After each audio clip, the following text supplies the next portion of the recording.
Content types provide the structure and organization for WordPress sites. I know this sounds a bit abstract, but you've probably encountered content types on WordPress before. Let me show you. WordPress originally started out as a blogging platform, so it only contained blog posts. Here are some posts listed on the front end.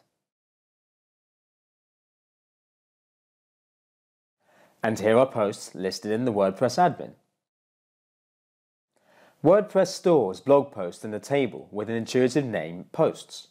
Each post has some fields, such as the author, publication date, title, and content. WordPress grew beyond simple blogs, and developers knew they needed something more than just blog posts.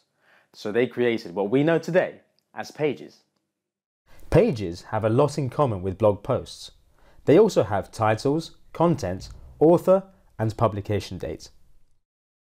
But instead of creating another separate table for pages, WordPress developers decided to use the same posts table.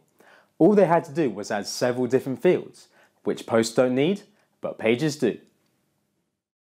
This is why you'll find the post parent and menu order fields near the end of the posts table. Then, WordPress developers realized that there's a whole world out there beyond blog posts and pages. You can use these same post tables to hold, well, anything. And that's where the idea of custom post types was born. We can store any content in these post tables, including e-commerce products, housing, recipes, events. You get the idea. Now that we have our custom post types, we need to add some extra information to them. For example, recipes need an image gallery, products need pricing, projects need deadlines, and so on. Look, here's an example of a house with some custom information about size, when it was built, and more. For this, WordPress allows you to create custom fields. A bit later, I'll show you how to do this. You're probably familiar with categories and tags for blog posts. Categories and tags help us organize posts.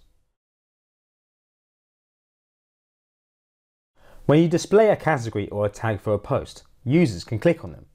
This allows them to see all posts in this category, so they can easily find similar content.